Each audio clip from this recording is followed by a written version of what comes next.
Hello! Aujourd'hui on va parler de mes favoris du mois de novembre pour être happy. On va parler d'un festival de beach volley qui fait quand même grave australien. D'un truc genre les encombrants de l'île. En gros je vais vous expliquer pourquoi je fais les poubelles des autres. D'un marché aux puces et d'une entreprise que je trouve trop cool pour tout ce qui est création de ses propres produits bio, cosmétiques ou autres. Alors c'est parti! Alors le premier truc que j'ai trop kiffé qui du coup se passait à la fin du mois de novembre, c'est le Volley Fest à Manly. En gros, c'est une compétition de beach volley qui se déroule donc à Manly, qui est au nord de Sydney. C'est une compétition autant masculine que féminine et il y a à peu près 15 pays qui sont représentés. Le truc qui est vachement cool, c'est que hormis les demi-finales et les finales qui sont payantes, tout le reste n'est pas payant.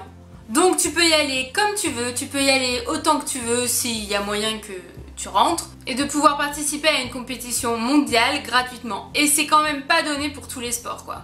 Parce que quand tu veux aller voir un match de rugby, de foot ou de tennis, c'est pas gratuit hein. Sinon en plus je trouve que ça fait une super sortie, c'est quand même pas tous les jours que tu vas voir des matchs de beach volley. C'est quand même hyper à l'australienne puisque quand même l'Australie est vachement tournée vers la mer, donc le beach volley est pas mal développé. Et puis au final c'est quand même un sport hyper agréable à regarder. Parce que genre j'adore le squash par exemple, mais à regarder je trouve ça un peu chiant. Alors c'est que mon point de vue hein, évidemment.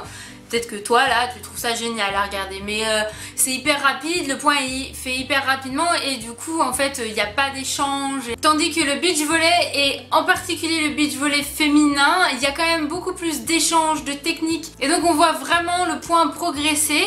Et puis en plus si tu veux regarder qu'un seul match parce que t'as pas le temps d'y rester 5 heures, en moyenne un match dure entre 40 minutes et 1 heure. Bref, si t'es dans les alentours de Sydney au mois de novembre, je te conseille vraiment de venir.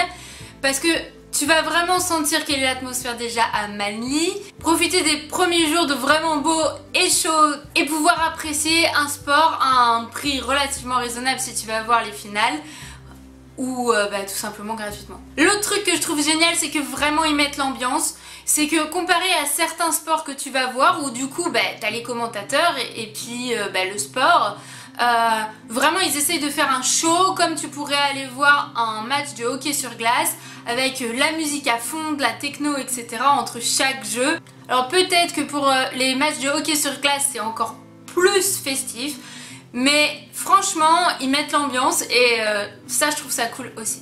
L'autre truc dont j'avais envie de parler aujourd'hui, c'est les Bulky Goods Collections. Donc ça se passe à Sydney et presque exclusivement à Sydney, pas ailleurs en Australie. Et en gros l'idée c'est de permettre aux gens de se débarrasser de tout ce dont ils ont envie, gratuitement sans avoir à se déplacer à la déchetterie. Donc en gros t'as tout le week-end pour mettre tout ton bordel dans la rue. Et le lundi, t'as la ville qui vient récupérer toutes tes affaires. Ça tourne de quartier, c'est jamais le même quartier, c'est par zone et donc au final, tu peux trouver ça toute l'année partout. Alors pourquoi je trouve ça génial? C'est parce qu'en fait déjà les Australiens ont tendance à changer très souvent de matériel et de meubles. Et donc tu peux trouver des trucs vraiment de bonne qualité, voire même neufs. Et tu peux trouver de tout. Tu peux trouver autant un meuble télé, une table, un canapé, des couverts, une toile de tente neuve, des tapis jamais utilisés, des casseroles, des tableaux, des pots de fleurs, des bancs. Et si t'es pas mal au niveau électronique et mécanique, je dirais que tu peux même récupérer les frigos ou ce genre de matériel qui est parfois en fait pas vraiment abîmé quoi. Alors déjà je trouve cette initiative géniale parce qu'au niveau environnemental, au niveau recyclage c'est juste une super idée. Parce que oui il y en a qui diront que finalement c'est déplacer la merde chez quelqu'un d'autre. Mais en fait non. Il y a plein de gens qui peuvent être bricolos, qui peuvent aimer réparer, rénover, restaurer, etc. Et souvent c'est juste une question de repeindre, de réparer, de mettre juste 2-3 clous ou voire rien du tout en fait. Et ça te permet de te meubler pour pas cher, voire gratuitement s'il n'y a rien à refaire sur ce que tu viens de récupérer. Ça permet d'être moins dans cet esprit de consommation à outrance. Et puis finalement de polluer encore plus pour créer de plus en plus de meubles alors qu'il y a énormément de gens qui en jettent très régulièrement dans les déchetteries. Et puis au final ça quand même t'oblige à développer ta créativité quand t'as un banc tout pourri et que tu te dis qu'est-ce que je pourrais en faire, je sens que je pourrais faire quelque chose avec ça.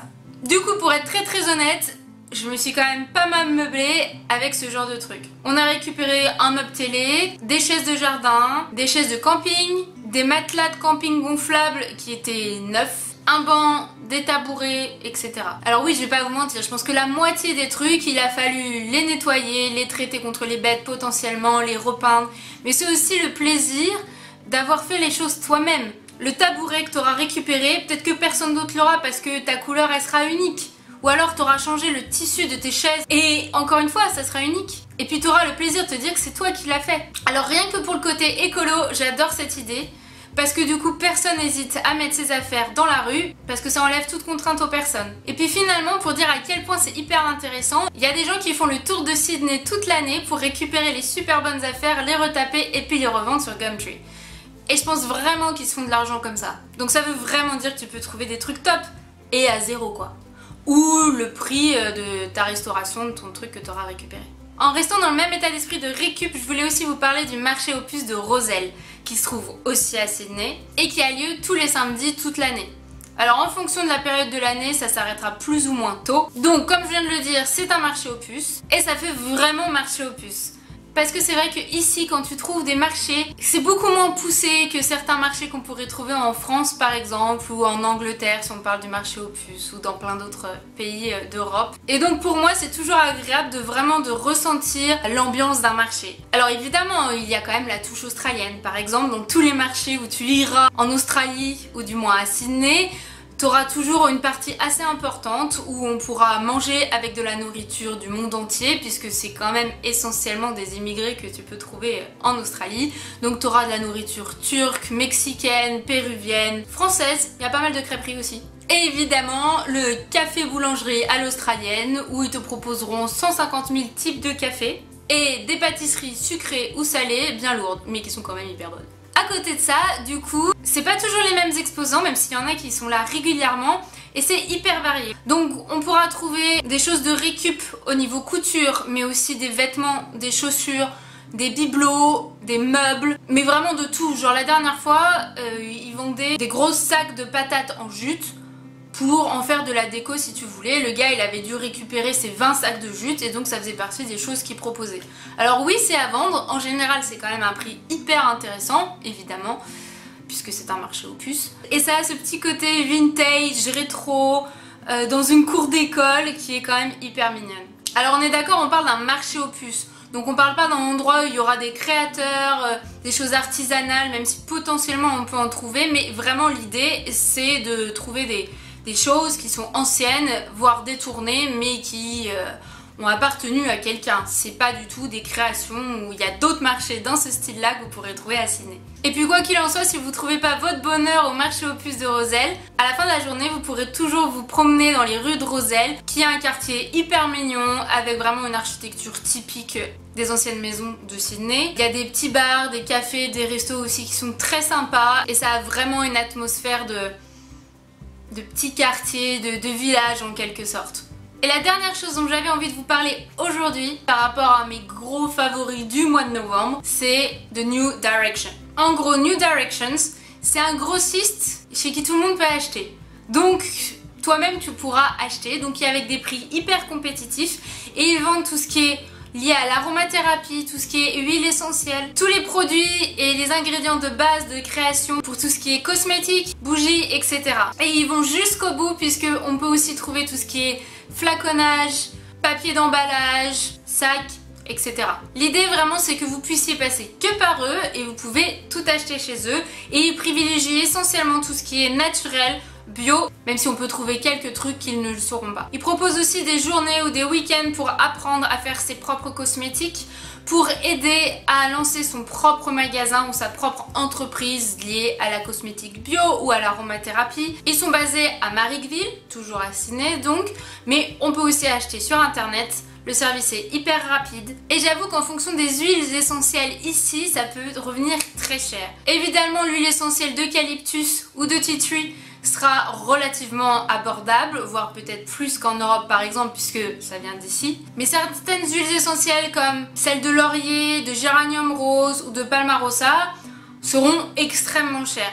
Et pouvoir les acheter à un prix de gros, c'était quand même une bonne surprise pour moi. Donc si en général vous essayez de faire vous-même tous vos produits cosmétiques, vos produits pour nettoyer la maison, vous vous soignez avec de l'aromathérapie, enfin vous essayez de faire un maximum naturel et vous-même, Franchement, je vous conseille d'aller voir le site de New Directions.